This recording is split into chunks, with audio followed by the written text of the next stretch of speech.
Sound,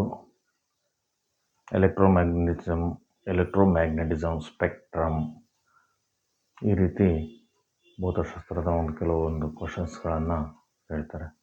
ಉದಾಹರಣೆ, ಗಾಳಿಯಲ್ಲಿ ಶಬ್ದದ ವೇಗ 330 ಮೀಟರ್ ಪರ್ ಸೆಕೆಂಡ್ ಆಗಿರುತ್ತೆ.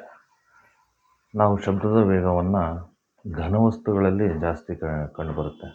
ಉದಾಹರಣೆ, ಆಪ್ಷನ್ಸ್ ಕ್ವಶನ್ಸ್ ಯಾವಿರುತ್ತೆ ಅಂದರೆ, velocity of sound is maximum in iron, ಅದ್ರ ಜೊತೆಗೆ ವಾಟರ್, ಅದರ ಜೊತೆಗೆ ಗ್ಯಾಸ್ ಅಂದರೆ ಅನಿಲ, ಈ ರೀತಿ ಆಪ್ಷನ್ಸ್ ಕೊಡ್ತಾರೆ. ಆ ಸಂದರ್ಭದಲ್ಲಿ ಉಕ್ಕು ಅಥವಾ ಕಬ್ಬಿಣ ಆಪ್ಷನ್ಸ್ ಇದ್ದರೆ ಅದು ಸರಿಯಾದ ಉತ್ತರ. ಅಂದರೆ ಘನವಸ್ತುಗಳಲ್ಲಿ ಶಬ್ದದ ವೇಗ ಜಾಸ್ತಿ ಇರುತ್ತೆ. ಇನ್ನೊಂದು, ಬೆಳಕಿನ ವೇಗ ಯಾವಾಗಲೂ ಶಬ್ದದ ವೇಗಕ್ಕಿಂತ ಹೆಚ್ಚಿಗಿರುತ್ತೆ. ಬೆಳಕಿನ ವೇಗ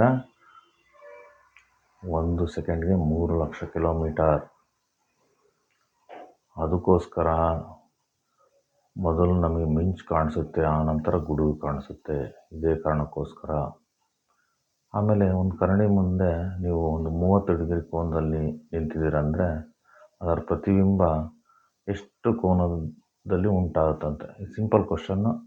angle of reflection is equal to angle of reflection. ಅಂದರೆ ಪತನ ಕೋನವು ಪ್ರತಿಫಲನ ಕೋನಕ್ಕೆ ಸಮಾನವಾಗಿರುತ್ತೆ. ನೀವು 30 ಡಿಗ್ರಿ ದೂರದಲ್ಲಿ ನಿಂತರೆ ಪ್ರತಿಬಿಂಬ 30 ಡಿಗ್ರಿ ಇರುತ್ತೆ. 60 ಡಿಗ್ರಿ ದೂರದಲ್ಲಿದ್ದರೆ ಪ್ರತಿಬಿಂಬ 60 ಡಿಗ್ರಿ ಇರುತ್ತೆ. ಇಷ್ಟೇ ಸಿಂಪಲ್ ಕಾನ್ಸೆಪ್ಟ್.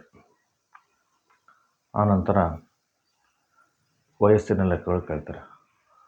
ಹಲವು ವರ್ಷಗಳ ಹಿಂದೆ XYZ ಅಂದರೆ ಎಕ್ಸ್ ವೈಗಿಂತ 5 ವರ್ಷ ಚಿಕ್ಕವನು ಅಂದರೆ ಅಲ್ಲಿ ಮೈನಸ್ ತಗೋಬೇಕಾಗತ್ತೆ.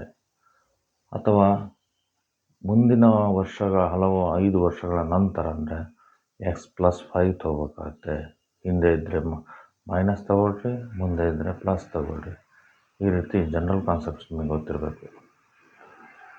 ಓಕೆ, ಇಷ್ಟು ಹೇಳಿ ಇನ್ನೂ ಒಂದು ಹಲವಾರು ಮಾಹಿತಿಗಳನ್ನು ನಿಮಗೆ ಮುಂದಿನ ಒಂದು ಟಾಪಿಕಲ್ಲಿ ಕೊಡ್ತೀನಿ. Thank you all the best.